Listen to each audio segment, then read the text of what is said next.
Hello class, welcome back बच्चों। तो प्यारे बच्चों, स्टार्ट करते हैं नया लेक्चर। बेटा लास्ट लेक्चर में ना प्राइमरी मार्केट सेकेंडरी मार्केट का इंट्रोडक्शन पढ़ लिया था, साथ ही साथ कैपिटल मार्केट और मनी मार्केट का डिफरेंस देख लिया था, है ना। लास्ट लेक्चर में हम इतना कर चुके हैं। ठीक है जी, मैंने लास्ट लेक्चर शायद 15 ही मिनट का लिया होगा। मैंने फटाफट से उसमें मनी मार्केट और कैपिटल मार्केट का डिफरेंस पूरा कर दिया था और प्राइमरी मार्केट और सेकेंडरी मार्केट पे कुछ इंट्रोडक्शन दे दिया था, सेबी का इंट्रोडक्शन पढ़वा दिया था। इधर देखना चाहिए बेटा। सेबी की फुल फॉर्म क्या है, फटाफट से बताना। Security exchange board of India. कब बना? 30 जनवरी 1992 यानी कि 1992 में बना। बेटा स्टैच्यूरी स्टेटस 30 जनवरी 1992 को मिल गया था इसको। अब बाबू कुछ बातें आगे। अच्छा, सेबी को बनाने की मेन वजह क्या है? तो to protect the interest of the investor. देखो मेन वजह तो वही थी, क्योंकि सबसे ज्यादा फ्रॉड इन्वेस्टर के साथ हो रहा था। और ध्यान रख लेना, अगर आम सिटीजन्स के साथ फ्रॉड होता है, ये बात मैं हमेशा बताता हूं आपको, अगर आम सिटीजन्स के साथ एक फ्रॉड बहुत बार होने लगे ना और सरकार कुछ ना करे, तो बेटा सरकारें गिर जाती हैं, इसी चक्कर में गिर जाती हैं। मैं कहूं भगवान ना करे कभी इंडिया में ऐसा कोई बैंक है जिसमें 1 करोड़ लोगों के अकाउंट है, ठीक है, और वो बैंक भाग जाए और सरकार कुछ ना करे, हाथ पे हाथ करके बैठ जाए और 1 करोड़ लोग रोते रहे। सर लिख के ले लो, अगला इलेक्शन जब भी होगा सरकार गिर जाएगी, कोई रोक नहीं सकता इस चीज को। तो यही हालात उस टाइम पे ना चल रहे थे। जितने लोग शेयर मार्केट में इन्वॉल्व है, जितने पार्टिसिपेंट, सबके साथ कोई ना कोई धोखा हो रहा है भैया। इसलिए सरकार को लगा कि अब तो बना दो भैया, नुकसान बहुत तगड़ा हो जाएगा वरना। ठीक है ना बात। इसके बाद ना बेटा सेबी के इंट्रोडक्शन के बाद ना नेक्स्ट टॉपिक स्टार्ट होता है, reason for the establishment of SEBI. SEBI को एस्टैब्लिश करने का कारण क्या है, चलो मैं फटाफट से बात कर देता हूँ। मैं उस दिन थोड़ा बहुत बोल चुका हूँ इसके बारे में। During 1980s there was a tremendous growth of the capital market. बेटा बहुत तगड़ी ग्रोथ करी 1980s में। एक तो ग्रोथ हुई है जो बहुत तगड़ी थी। आपको बता देता हूँ 80s से पहले बहुत सारी दुनिया अवेयर ही नहीं थी कि शेयर मार्केट नाम की कोई चीज है, जबकि बॉम्बे स्टॉक एक्सचेंज 1850 की है। 1850, ठीक है ना जी। और 1980 तक भी बहुत लोग अवेयर नहीं थे, लेकिन 80s के बाद दुनिया को लगा भैया पैसा तो सिर्फ एक ही जगह पे है। और उस टाइम पे हर्षद मेहता जी का पूरा बोलबाला था, उन्होंने शेयर मार्केट को भगा रखा है, भगा रखा है। ठीक है जी, सरकार के पैसे से ही भगा रखा है। इतने मनी इन्फ्लेट कर, इतनी मनी इनफ्लो कर दी थी भाई साहब शेयर मार्केट में, सरकारी पैसा इतना डाल दिया था कि शेयर मार्केट रोज भाग रही है, एक नया रिकॉर्ड कायम कर रही है। ठीक है जी, अब दुनिया को लगा सब कुछ यही है। अब होता यही है भैया इंडिया में, जिस चीज की बड़ी ज्यादा ग्रोथ है उसी जगह पे बहुत ज्यादा फ्रॉड भी है। एक से एक फ्रॉड हो रहा था। बहुत सारे फ्रॉड के नाम भी लिखे हुए हैं बेटा मैंने नोट्स में। 2-3 फ्रॉड का मैं स्पेसिफिकली जिक्र भी करने वाला हूं आपके साथ, फिलहाल मेरी बात सुनते जाना। ठीक है जी, फ्रॉड क्या है? इनसाइडर ट्रेडिंग चल रहा है जी, प्राइस रिगिंग चल रहा है जी, अनऑफिशियल प्रीमियम चार्ज किया जा रहा है नई नए इशू पे, मिसलीडिंग एडवर्टीजमेंट का, डिले इन डिलीवरी का, हर तरीके के फ्रॉड चल रहे हैं। और बेटा गवर्नमेंट ऑफ इंडिया ने रियलाइज करा कि क्योंकि कहीं पर कोई पीनल प्रोविजन डिसाइडेड नहीं है, इसलिए कोई खौफ नहीं खा रहा, किसी को डर ही नहीं लग रहा। और इसी वजह से बेटा एक सेपरेट रेगुलेटरी बॉडी बनाने की जरूरत है और सेबी को बनाया गया। ठीक है जी, ये जो 2-3 तरीके के फ्रॉड के मैंने नाम लिए, मैं सबके बारे में बता रहा हूँ एक बार फटाफट से। मैं लिखूंगा कम और बोलूंगा बेटा ज्यादा। बाबू एक टर्म आती है इनसाइडर ट्रेडिंग। आज की तारीख में तो कह रहे बहुत ही बड़ा फ्रॉड है। ठीक है जी, आपको बता देता हूँ इसकी मैक्सिमम अगर पनिशमेंट मिल जाए तो वो लाइफ टाइम इम्प्रिजनमेंट है, जिंदगी भर जेल से बाहर नहीं आता। ठीक है जी, ये है मैक्सिमम इम्प्रिजनमेंट इनसाइडर ट्रेडिंग की। बाबू इनसाइडर ट्रेडिंग क्या होता है? मेरे बिजनेस में बेटा कुछ लोगों को हम इनसाइडर्स बोलते हैं। Insider generally top level officials को बोला जाता है, चाहे सीईओ है, चाहे एमडी है, चाहे बोर्ड ऑफ डायरेक्टर है, कोई प्रेसिडेंट है, वाइस प्रेसिडेंट है, चेयरमैन है, सीएफओ है, मतलब सीओओ है, मतलब टॉप लेवल की सारी पोजीशन इनसाइडर्स है। मेरे बिजनेस के इनसाइडर्स के पास बेटा वो इंफॉर्मेशन होती है जो इंफॉर्मेशन अभी पब्लिक के पास नहीं है। बिजनेस की वो इंफॉर्मेशन होती है जिसको हम बेटा टेक्निकल भाषा में बोलते हैं प्राइस सेंसिटिव इंफॉर्मेशन। ये इतनी मतलब प्राइस सेंसिटिव है कि अगर पब्लिक को पता लगे कि या प्राइस या तो बहुत ऊपर या धड़ाम नीचे। ठीक है। और बेटा बहुत सारे इनसाइडर्स पुराने जमाने में इस इंफॉर्मेशन के बेसिस पे ट्रेड किया करते थे। जो आज की तारीख में बैन है। अगर आपने ट्रेड करा डायरेक्टली या इनडायरेक्टली ट्रेड करवाया अपनी फैमिली से, फ्रेंड से, रिलेटिव से, तो भैया आप इस मतलब सेबी लॉ में एक बहुत बड़ा क्राइम कर रहे हो, उसे इनसाइडर ट्रेडिंग बोला जाता है और जिंदगी भर की जेल मिल सकती है आपको। ठीक है जी। अब बेटा मैं बता देता हूं क्या इंफॉर्मेशन हो सकती है, इधर देखना। मैं कहूं बेटा ये रिलायंस की मीटिंग चल रही है, ठीक है जी, और पहली बार रिलायंस, ठीक है, मतलब रिलायंस इंडस्ट्रीज लिमिटेड की बात कर रहा हूं, पहली बार टेलीकम्युनिकेशन सेक्टर में एंट्री लेने जा रहा है। आपको पता है ना, दो भाई जब अलग हुए थे, मुकेश अंबानी जी और अनिल अंबानी जी, तो अनिल अंबानी जी को मिला था आर कॉम, रिलायंस कम्युनिकेशन, है ना, उस टाइम पर भी रिलायंस था और टेलीकम्युनिकेशन में था, और मुकेश अंबानी जी को मिला था रिलायंस इंडस्ट्रीज लिमिटेड। ये रिलायंस इंडस्ट्रीज लिमिटेड पहली बार एंट्री लेने जा रही थी टेलीकम्युनिकेशन में, और ये मीटिंग चल रही है बोर्ड ऑफ डायरेक्टर की। और मैं कहूँ मीटिंग में डिसाइड हो रहा है कि ये कैसे 4G को लॉन्च करेंगे और कैसे तबाही मचाएंगे और फिर 5G आएगा, पूरे इनके प्लान चल रहे हैं। ठीक है जी, ये ऑप्टिक फाइबर भी बिछा रहे हैं, जियो फाइबर भी बेचेंगे, सब कुछ डिसाइड चल रहा है। और नीचे से एक बोर्ड ऑफ डायरेक्टर ने फोन निकाला, मैसेज कर दिया अपनी फैमिली में कि आज बहुत बल्क शेयर बाय कर दो रिलायंस के। ये जो आपने किया ये इनसाइडर ट्रेडिंग है, क्योंकि ये इन्फॉर्मेशन पब्लिक नहीं हुई, और इतनी फेवरेबल इन्फॉर्मेशन है, आपको पता ही है पब्लिक हुई तो क्या होगा, प्राइस कहाँ भागेगा। और आपको बता देता हूँ बेटा, जिंदगी में अगर किसी किसी को पता है ना कंपटीशन से नुकसान होता है, तो वो वी और भारतीय एयरटेल को ही पता है कि नुकसान होता है। क्योंकि जिस दिन प्रेस कॉन्फ्रेंस ली थी ना मुकेश अंबानी जी ने, इस चीज को प्रेस के सामने अनाउंस किया कि हम लॉन्च करने जा रहे हैं, टेलीकम्युनिकेशन लाने जा रहे हैं, भाई साहब वी और भारतीय एयरटेल को नुकसान हुआ था कुछ 45 मिनट की स्पीच में 3900 करोड़ रुपए का।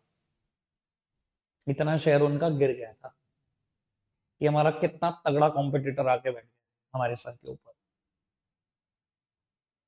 समझ में आती है बात। अब यही सोचो, आपने 1 करोड़ शेयर बाय करा दी हो फैमिली को, और शेयर भाग गया हो 200-300 रुपए ऊपर, बस हो गया काम। इतना तो जिंदगी में कमाना भी नहीं था, जितना कर दिया हमने, इतना बड़ा हाथ मार दिया, बस हो जाओ साइड उसके बाद। क्लियर है जी बात। ये इनसाइडर ट्रेडिंग, और इनसाइडर ट्रेडिंग में हमेशा हर चीज फेवरेबल नहीं होगी बेटा, अनफेवरेबल चीजें भी हो सकती हैं आपके साथ। ठीक है ना जी। अनफेवरेबल चीजों में क्या हो सकता है आपके साथ, मान लो कोई कोर्ट केस पेंडिंग है, ठीक है जी, और आप कोर्ट में सुनवाई के लिए हो, ठीक है जी, और बहुत सारे केसेस में बेटा कई बार कोर्ट कह देती है कि जी सीक्रेसी मेंटेन करनी है, तो मीडिया से काफी दूर रखते हैं। जैसे कि जब कभी आईपीएल में सट्टेबाजी का केस हुआ था, सीएस की टीम को बैन किया गया 2 साल के लिए, जजमेंट उसके पब्लिक नहीं किए गए थे। ठीक है जी, कौन कौन इन्वॉल्व था ये भी नहीं बताया गया आज तक। ठीक है जी, कोर्ट ने ना मान लो रिलायंस को गिल्टी मान लिया कोर्ट रूम में, और बोल दिया कि अनाउंस करने वाले हैं हम पेनल्टी या कुछ भी, वो 1 घंटे के बाद, लंच के बाद अनाउंस करेंगे। ठीक है जी, ज्यादातर कोर्ट केस में ऐसे ही होता है कि पहले आपको बता देते हैं आप गिल्टी हो या नहीं, और जब सजा देने का नंबर आता है वो 1 घंटे के बाद या 2 घंटे के बाद अनाउंस होती है। ठीक है जी, अब ये हो गया मान लो। ठीक है, अब आपको पता लग गया भैया केस तो हार गए, आपको पता है जैसी पब्लिक को पता लगा भैया लुट जाएंगे, शेयर धड़ाम धड़ाम गिर जाएंगे, आपके पास जितने शेयर थे रिलायंस के आपने बेच खाए। अभी इन्फॉर्मेशन पब्लिक नहीं हुई, हमने फटाफट से शेयर बेच भी दिए, कोर्ट रूम में ही बैठ गए। भैया ये तो इनसाइडर ट्रेडिंग है। क्लियर है जी बात, समझ में आती है। यानी कि दोनों तरफ से आप इन्वॉल्व नहीं हो सकते, चाहे फेवरेबल इन्फो है चाहे अनफेवरेबल इन्फो है, इसे हम प्राइस सेंसिटिव इन्फॉर्मेशन बोलते हैं। क्लियर बात, आगे बढ़ते हैं बेटा। एक दूसरे तरीके का फ्रॉड बड़ा पॉपुलर था, जैसे हम प्राइस रिगिंग या रिगिंग ऑफ प्राइसेस बोलते हैं। ठीक है जी, रिगिंग ऑफ प्राइसेस भी बोलते हैं कुछ लोग, या प्राइस रिगिंग भी बोलते हैं बेटा। बाबू रिगिंग ऑफ प्राइसेस का क्या मतलब है बेटा, अपने शेयर के प्राइस को आर्टिफिशियली इन्फ्लेट करना, आर्टिफिशियल तरीके से शेयर का भाव बढ़ाना। ठीक है जी, चाहे वो अनऑफिशियल प्रीमियम चार्ज करना हो नए इशू पे, चाहे बेटा मिसलीडिंग स्टेटमेंट से बढ़ाना। मैं दोनों का एग्जांपल देता हूँ, आराम से समझना बेटा। एक ना टर्म इस्तेमाल होती है, वैसे वो 11th क्लास की टर्म है, कार्टेल बनाना। सुनिए क्या आपने कभी ना, जब एक इंडस्ट्री की सारी कंपनीज आपस में मिल जाती है, बस हम कॉमन पर्पस से बोलते हैं कार्टेल बना लिया। ठीक है जी, और बेटा मैं कहता हूं मान लो बैंकिंग इंडस्ट्री है, ठीक है जी, बहुत सारे बैंक्स हैं, मान लो 5-6 एग्जांपल ले लो, एसबीआई है, पीएनबी है, bank of India, Indian overseas bank, union bank, मान लो 5 ही बैंक है, ठीक है जी। सब बैठ गए एक जगह पर, एक कॉमन प्लेटफॉर्म चूज किया, सबने डिसाइड किया कि हम अपने शेयर को ना आर्टिफिशियली बढ़ाते हैं। 10-10 रुपए की शेयर की फेस वैल्यू है, लेकिन कोई भी 100 से कम नहीं बेचेगा। 90 रुपए प्रीमियम चार्ज करो, लूटो पब्लिक को। अब मैं कहता हूँ भैया, अगर पब्लिक को इन्वेस्ट करना है किसी भी बैंक के शेयर में, चाहे ए में कर लो, चाहे बी में कर लो, चाहे सी में, चाहे डी में, चाहे ई में, 5 ही कंपनियां, सब कितने में बेच रहे हैं? शायद 100 में बेच रहे हैं। कुछ फायदा ए को भी मिलेगा, कुछ बी को, कुछ सी को, कुछ डी को, कुछ ई को। इन्होंने क्या करा? पब्लिक को बहुत लूटा। सर पुराने टाइम तक चल जाती थी कहानी। सेबी की नजर में तो बहुत सीरियस क्राइम है। आप अनऑफिशियल प्रीमियम चार्ज नहीं कर सकते नए इशू पे। ये तो आप शेयर के प्राइस को आर्टिफिशियली इन्फ्लेट ही तो कर रहे हो, धोखा ही तो दे रहे हो, पब्लिक को लूट ही तो रहे हो। कि पब्लिक के साथ नाजायज लूट हो रही है, और सेबी कंट्रोल करता है आज की तारीख में मैटर्स को। तो ये भी इतना सीरियस क्राइम है, इसकी भी बेटा मैक्सिमम पनिशमेंट इम्प्रिजनमेंट है फॉर लाइफ टाइम। ठीक है ना जी। एक और तरीके से भी शेयर के प्राइस को इन्फ्लेट किया जाता है, by giving misleading statement in press. बहुत सारी कंपनियां पास में क्राइम करती थी। प्रेस कॉन्फ्रेंस बुला ली, सबको इनविटेशन भेज दिया, 20 प्रेस के लोग आ गए, आपके सामने माइक पड़े हैं, कैमरा चल रहा है, लाइव हो आप, आपने बोल दिया हमारी कंपनी तो 10 प्रोडक्ट लॉन्च करने जा रही है अगले 6 महीने के अंदर अंदर। बस सारी बातें मक्खन लगा लगा के बड़ा चढ़ा के बोल दी। शेयर का प्राइस भागता गया, हफ्ते तक प्राइस ही नहीं रुका, अपने सारे शेयर आप डंप करके निकल गए। ये मिसलीडिंग स्टेटमेंट दिया आपने, क्या करा? आर्टिफिशियली प्राइस ही तो बढ़ा दिया। एक्चुअली में कुछ हुआ प्रोडक्शन कुछ या होना है, कोई आपका प्लान ही नहीं है ऐसा कुछ। लूट लिया बस आपने पब्लिक को, और क्या किया। अब बड़े चढ़े रेटों पे पब्लिक शेयर खरीदती जाएगी, आपकी लूटती चली जाएगी। समझ में आती है बेटा प्राइस रिगिंग क्या है, या रिगिंग ऑफ प्राइसेस क्या है? ठीक, अभी तक सारी बात क्लियर, आगे बढ़ जाए। उसके बाद बेटा टॉपिक स्टार्ट हो रहा है, purpose and role of SEBI. बेटा क्या रोल है, क्या पर्पस है सेबी का? और बेटा मैं आपको बता देता हूँ, सेबी ने ना सबके लिए कुछ ना कुछ किया है, सबके लिए। पता नहीं लेकिन पब्लिक को, मतलब ऐसा लोगों को क्यों लगता है कि सिर्फ पब्लिक के लिए कुछ हुआ है, बाकी किसी के लिए नहीं हुआ, सबके लिए कुछ किया। मैं आपको एग्जांपल देकर बताता हूँ। बेटा तीन ही लोग, तीन ही पार्टिसिपेंट्स मेन स्टॉक एक्सचेंज में होते हैं। एक वो कंपनी जिसके शेयर बिक रहे हैं, एक वो जो बेटा मिडल मैन है, ब्रोकर अंडरराइटर जो शेयर बिकवा रहे हैं, और तीसरा इन्वेस्टर्स। ठीक है, तीन ही है, सबके लिए कुछ ना कुछ है। अच्छा सेबी ने इन्वेस्टर के लिए क्या किया? मेरे को डाउट नहीं है कि आप ये बात नहीं बता पाओगे। Protect the interest of investor, यही किया। ठीक है, इन्वेस्टर के साथ आज की तारीख में बहुत फ्रॉड होते हैं सर, एक आध परसेंट 10-20 सालों में हो जाता है, पर रेयर ऑफ द रेयरेस्ट है। आज की तारीख में तो इन्वेस्टर बहुत बचा हुआ है। जब से सेबी आया है, कंपनीज को डर लगता है, क्योंकि minimum punishment in the SEBI act is 1 CR, 1 crore सबसे कम पेनल्टी है। तो क्राइम करना, और सेबी ने अगर आपको गिल्टी मान लिया तो आप तो गए भैया, 1 करोड़ के तो नीचे आ ही गए। और मैक्सिमम पेनल्टी पता ही है, अब मैंने आपको लाइफ टाइम इम्प्रिजनमेंट है, जिंदगी भर के लिए जेल डाल दी जाओगे। बहुत खतरनाक सिचुएशन। ठीक है ना जी बाबू। अब बात ये है कि इन्वेस्टर का इंटरेस्ट प्रोटेक्ट कर दिया, चलो इन्वेस्टर के लिए बहुत कुछ हो गया, आगे बढ़ो। इशूअर्स के लिए क्या किया, मतलब उन कंपनीज के लिए क्या किया? बेटा अभी तक तो आपको यही फील हो रहा होगा कि सब कुछ इन्वेस्टर के लिए हुआ है, मैं जो बताऊंगा तो आंखें खुल जाएंगी आपके लिए कि किसके लिए क्या हुआ है। बेटा इशूअर्स के लिए भी बहुत कुछ हुआ। इतनी वेल इंफ्रास्ट्रक्चर वाली मार्केट बनाकर दे दी, जहां किसी को डर ही नहीं लगता। बेटा इशूअर्स के एंगल से सोचोगे ना, उसको इतना कॉन्फिडेंस मिला कि अगर मुझे कई लाख करोड़ भी चाहिए ना, मैं एक सिंगल डे में रेस करके दिखा दूंगा आपको। कोई डरता ही नहीं है भाई, सबको पता। अच्छा कितने रुपए चाहिए? 3 लाख करोड़। 3 लाख करोड़ तो दे देगी भैया, मेरी इंडिया की जनता बहुत खतरनाक है, मैं आईपीओ लाऊंगा, अभी अप्लाई हो जाएंगे। इतना कॉन्फिडेंस से हम देखते हैं। फिगर देखो, 3 लाख करोड़, 3 लाख करोड़। कितने आईपीओ पास्ट में ऐसे आए हैं जो 200 से 300 गुना ओवर सब्सक्राइब हो जाते हैं? 200 से 300 गुना। मैं कहता हूँ कंपनी आईपीओ लेके आई है 3,000 करोड़ रुपए का, 3,000 करोड़ रुपए का। ठीक है जी, मैंने पास में बहुत सारे एग्जांपल दिए आपको। 300 गुना ओवर सब्सक्राइब हुए हैं, 300 गुना, यानी कि 9 लाख करोड़ रुपए अकाउंट में डाल दिए। 3,000 करोड़ मांग रही है वो, 9 लाख करोड़ रुपए उसके अकाउंट में पहुंच गए, और बाद में हम रिफंड देते फिर। ऐसे ऐसे हालात भी हुए हैं पास में। और बहुत सारे आईपीओ के एग्जांपल है मेरे पास। मैंने टाटा टेक्नोलॉजी का आपको एग्जांपल दिया था।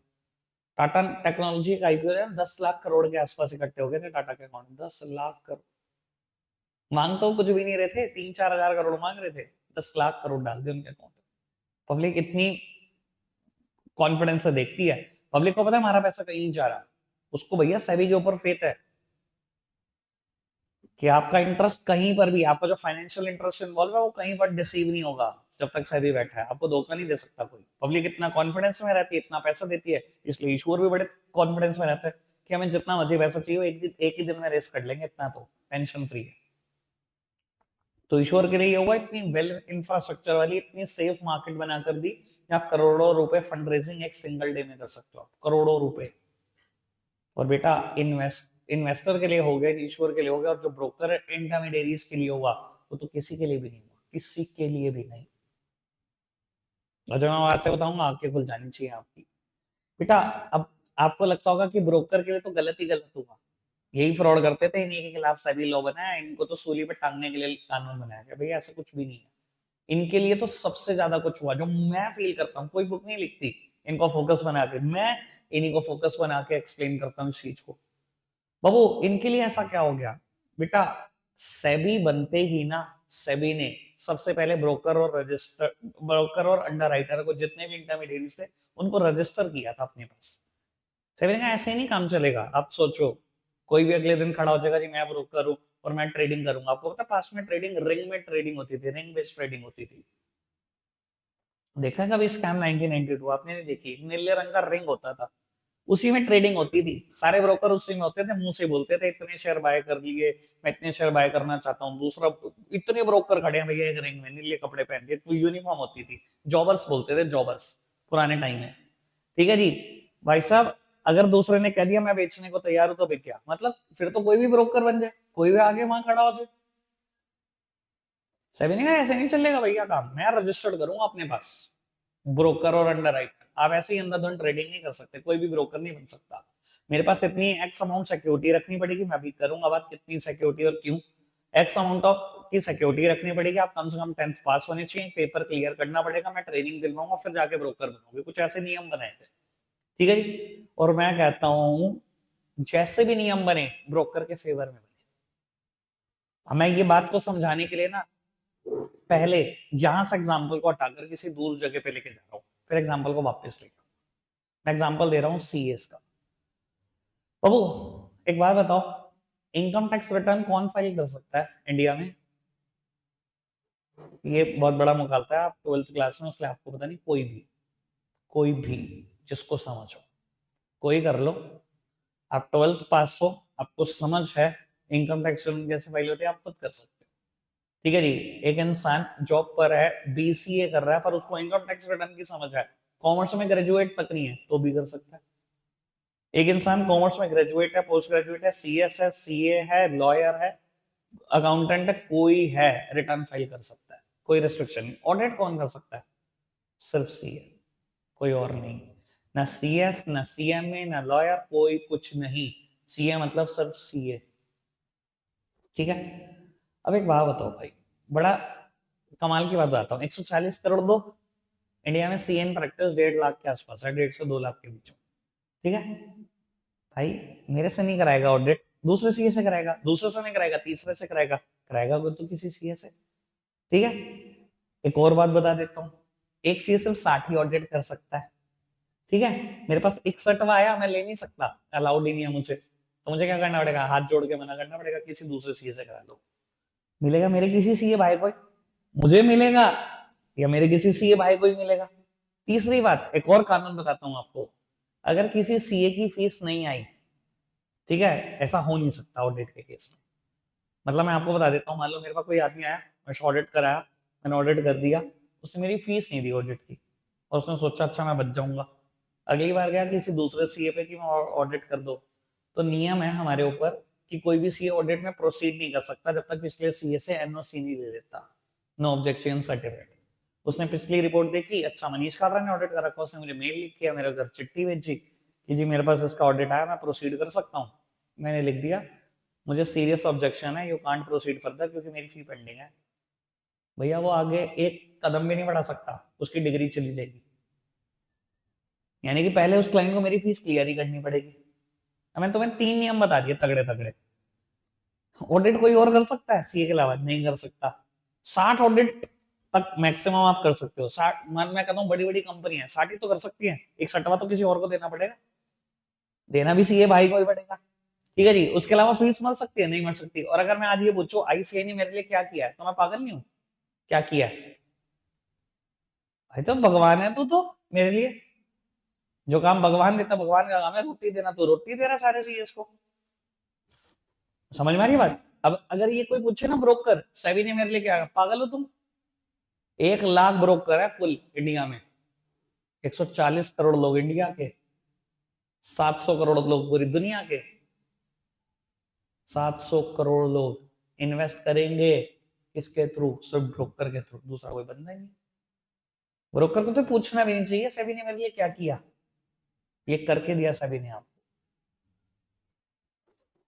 समझ में आया ब्रोकर के लिए क्या किया? भैया आपकी तो अर्निंग बिल्कुल सेफ है, आएंगी आएंगी, कहीं नहीं जा रही। All clear? समझ में आई बात? आगे बढ़ सकते हैं बेटा। उसके बाद एक स्टेटमेंट आती है पेपर में, SEBI is the watch dog of security market, explain. Security market का वॉच डॉग है, हमने उस दिन भी स्टेटमेंट पढ़ी थी, सेबी का इंट्रोडक्शन में लास्ट लाइन है, SEBI is the watch dog of security market. पूरी सिक्योरिटी मार्केट का वॉच डॉग है भैया, बहुत ही खतरनाक है सेबी, और सच में है। ठीक है जी, जब इस स्टेटमेंट को आपको प्रूव करना होगा तो आपको 3 रेगुलेटरी फंक्शन, इधर देखो जी, सेबी के 3 रेगुलेटरी फंक्शन और 3 प्रोटेक्टिव फंक्शन लिखने होंगे। मैं टोटल में भी बहुत सारे रेगुलेटरी फंक्शन पढ़ाने वाला हूँ, फिर डेवलपमेंट फंक्शन, फिर प्रोटेक्टिव फंक्शन, फिर मैं आज का लेक्चर को विराम दूंगा पहले, लेकिन ये आज तीनों टॉपिक हो जाएंगे। ठीक है जी, पर पेपर में है तो 3 रेगुलेटरी और 3 प्रोटेक्टिव। और आपकी नॉलेज के लिए बता देता हूँ, ये हेडिंग जितनी भी मैंने बनाई है रेगुलेटरी, डेवलपमेंट और प्रोटेक्टिव है, सिर्फ मेरी हेडिंग है ये। एनसीईआरटी में एक एक लाइन लिखी हुई है, सिर्फ रेगुलेटरी फंक्शन 7 पॉइंट लिखे हुए हैं बस, सिर्फ 7 पॉइंट। अब इसमें भी नंबर ना लूट पाए तो भैया कहीं नहीं लूट पाओगे। और एक बात और, ये तो पता लग ही गया होगा, मनी मार्केट इंस्ट्रूमेंट कोर्स में नहीं है, method of flotation in the primary market ये कोर्स में नहीं है। आपको क्या लगता है सेबी के अलावा कुछ और पेपर में आ रहा है? दीवार में सर मार लेना अगर आपको अभी भी ये लग रहा है सेबी के अलावा कुछ और पेपर में आ रहा है, लिख के ले लो। सेबी पेपर में आ रहा है और function of stock exchange paper में आ रहे हैं चैप्टर से, लिख के ले लो मुझसे आज। ठीक है ना जी? आप कहोगे तो 22 तारीख को चला के भी दिखा दूंगा ये रिकॉर्डिंग दोबारा। ठीक है भैया, अगर एनसीईआरटी की भाषा रट सकते हो ना, रट लेना। रेगुलेटरी, प्रोटेक्टिव और डेवलपमेंट फंक्शन में रट लेना, मत लिखना चाहे मेरी हेडिंग, वो रट लेना, क्योंकि कंफर्म है मुझे को कोई 1% में डाउट नहीं कि पेपर में नहीं आ रहा।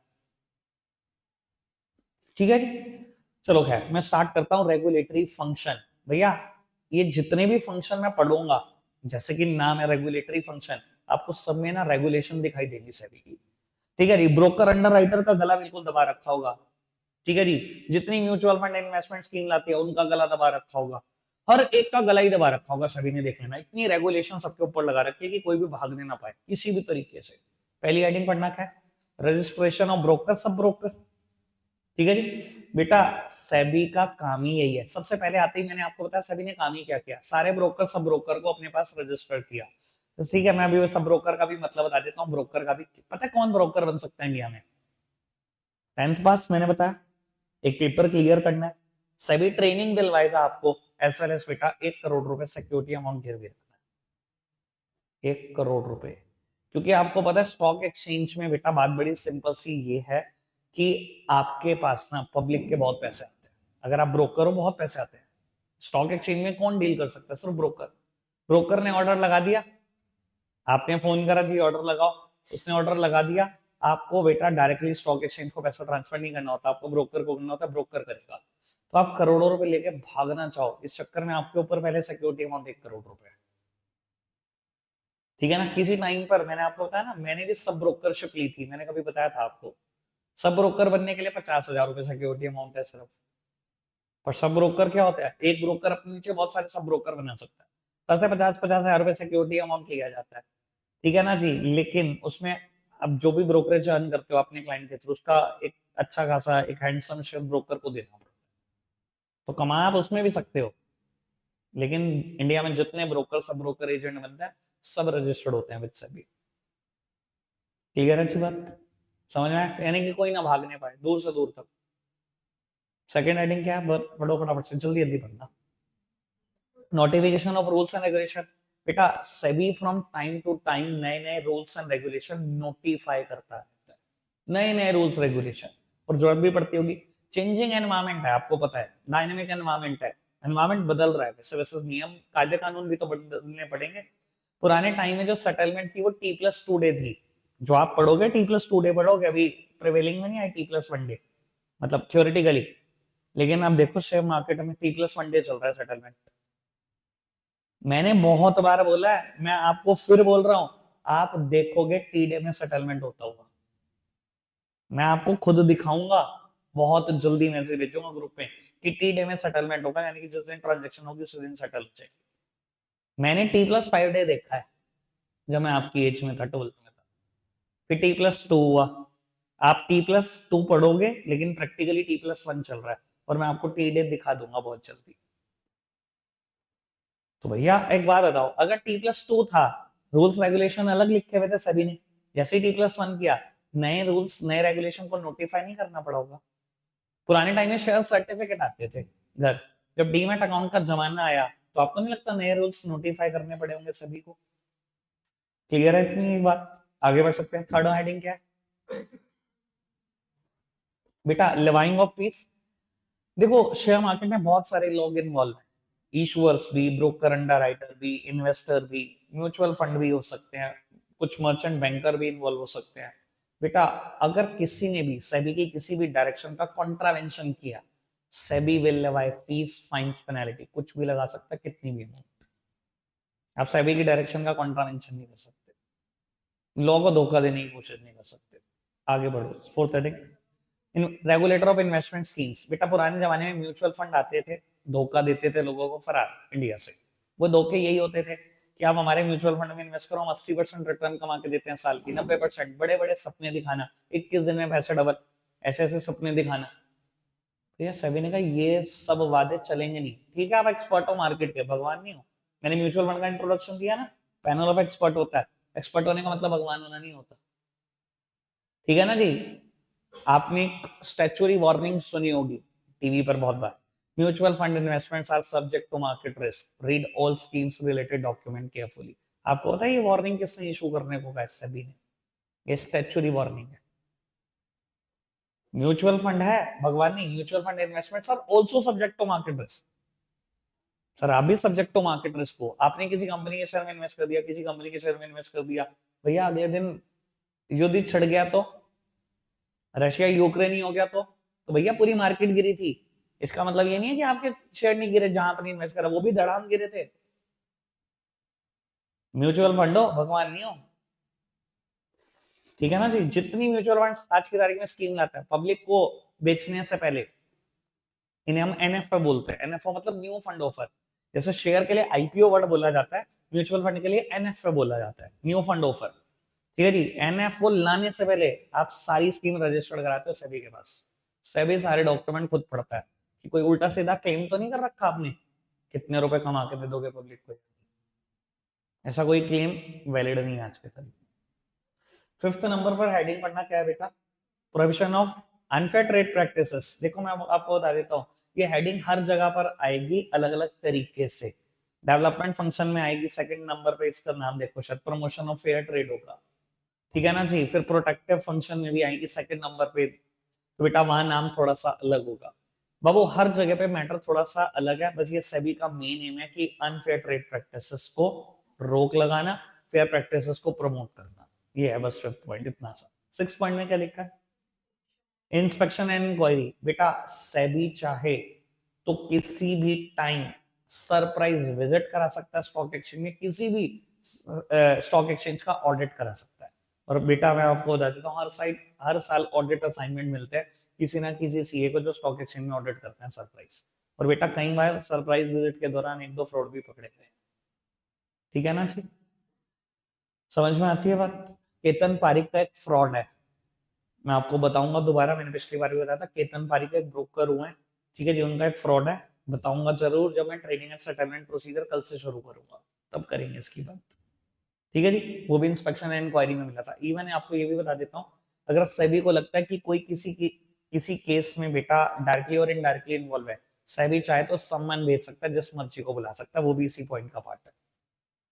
सम्मन भेजा जा सकता है, बुलाया जा सकता है, आओ जी जवाब देके जाओ कि आपकी इन्वॉल्वमेंट है कि नहीं। सीबीआई किसी को भी सम्मन भेज देता है ना, अगर उसको लगता है कि आप किसी केस से जुड़े हुए हो तो, और जाना पड़ता है ना भैया जवाब देने, 5-5 6 6 घंटे आपसे बात होती है, कई बार आपने देखा होगा।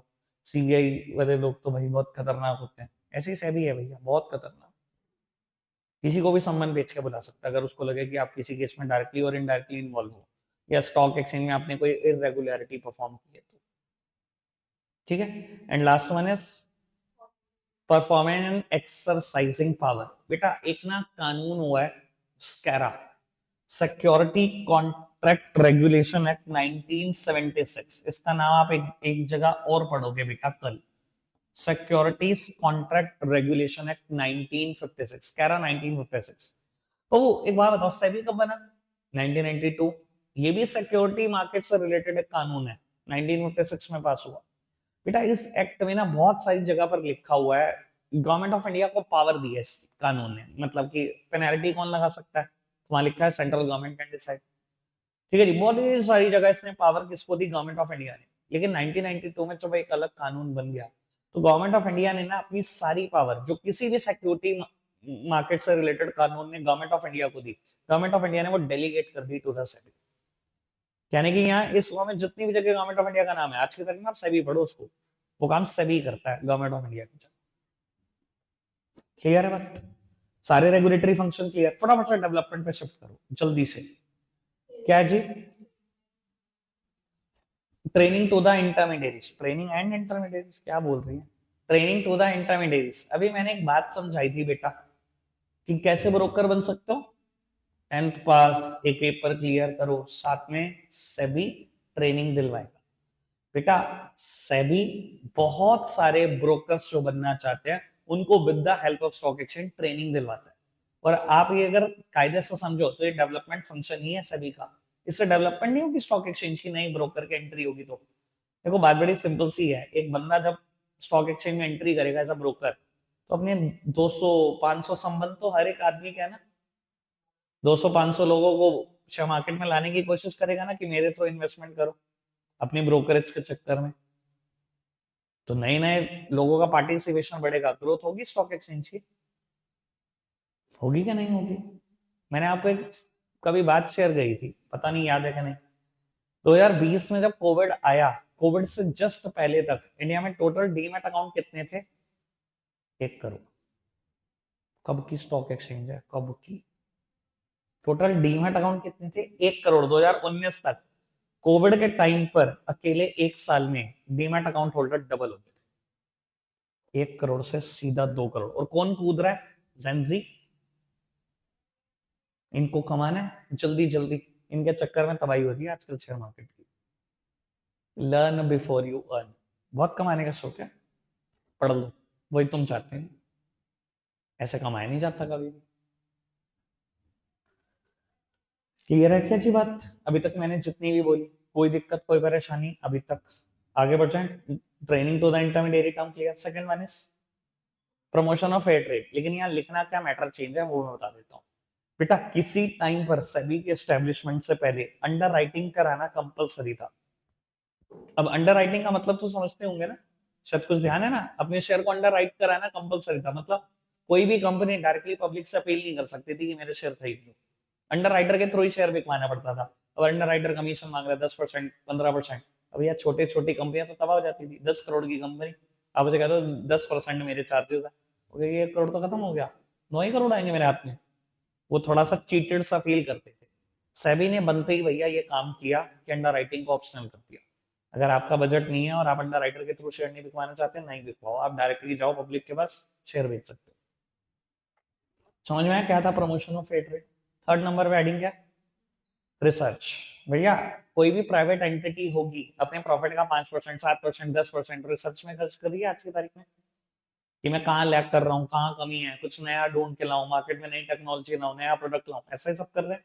तो सेबी भी यही कर रहा है, रिसर्च पे बहुत पैसा सेबी खर्च रहा है सिर्फ मार्केट को ट्रांसपेरेंट बनाने के लिए। और ये रिसर्च का ही कमाल है कि सेटलमेंट T+2 से T+5 से बोलता हूँ मैं, रादर T+5 से T+1 डे पे आ चुकी है, और किसी दिन टी डे पर भी आ जाएगी। ये सेबी का ही कमाल है। ठीक है ना जी। उसके बाद स्टार्ट करते हैं जी प्रोटेक्टिव फंक्शन। पहली हेडिंग पढ़ना, प्रिवेंट इनसाइडर ट्रेडिंग, बताने की जरूरत नहीं, सारा समझा दिया। नेक्स्ट हेडिंग पढ़ना,